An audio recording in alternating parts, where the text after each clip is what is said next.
So far, you must have seen many evil characters with loose screws, whether we talk about Soldier Boy, Homelander, Joker, or even Grandmaster. And believe me, friends, the character we are going to talk about today.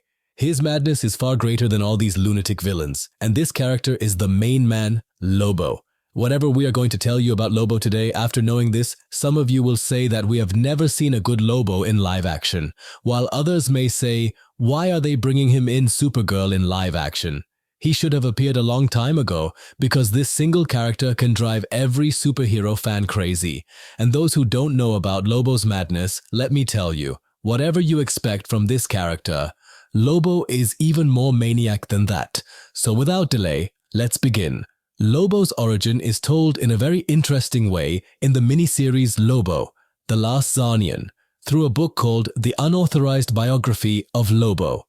In issue #1, we learn that far away in the galaxy, there was a planet called Zarnia. It was a paradise of prosperity. Its people were considered the noblest beings in existence. There was no hatred, no sin, no poverty, no hunger, no disease. There was not even the concept of death. People lived as long as they wished and chose death only when they desired. And then a curse was born in that heaven. That curse was Lobo. The day Lobo was born, the midwife became his first victim. He cut off 4 of her fingers the moment he came into the world. That woman became the first trauma victim on a planet that had never known suffering. Even the Zarnians, famous for their regeneration, could not understand why her fingers never grew back. Some said it was bad genetics. Some called it demonic possession. Some believed it was a cosmic curse destined to happen. And unfortunately for Zarnia, it did. From childhood, Lobo was extremely violent. Even his teachers disliked him, and strangely, the teachers who complained about him died mysteriously the next day.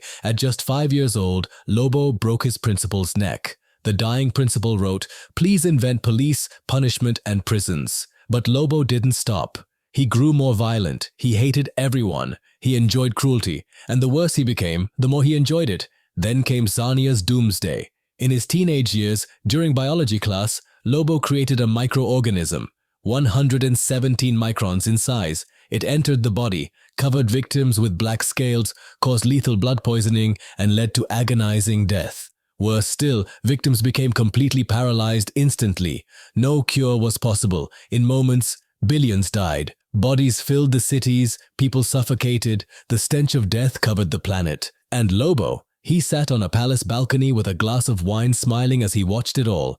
That was Lobo's origin. Now let's understand who he truly is. When an intergalactic agency called the Legion captures Lobo, they conduct a psychological evaluation. When asked why people dislike him, Lobo replies that any reason will work. When asked why he kills clients, he says he follows one rule: no contract, no kill. But if someone refuses to pay, he kills everyone involved. When asked his purpose in life, he says clearly, to torment people and kill them. He believes he is the most skilled killing machine in the universe. And if anyone thinks they are better, he invites them to meet him. When asked why he killed his entire race, he says he considers himself unique and doesn't want others like him to exist. When asked about morality, he replies, "I did it because I can, they couldn't. That's why I'm superior."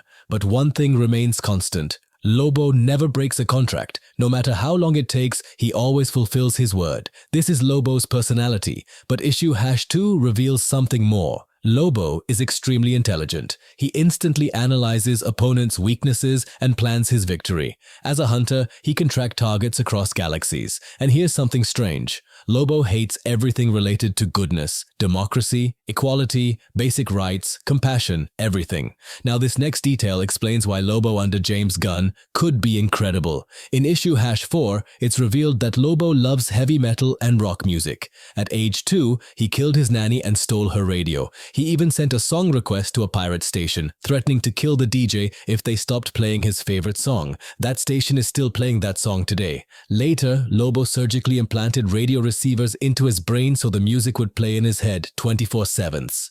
So whenever you see Lobo in live action with heavy metal blasting behind him, that's not background music, that's his soundtrack. And if anyone in Hollywood can execute this perfectly, it's James Gunn. Do you want to see Lobo fight a Kryptonian? Should Lobo get his own movie or a series? If you enjoyed the video, don't forget to subscribe.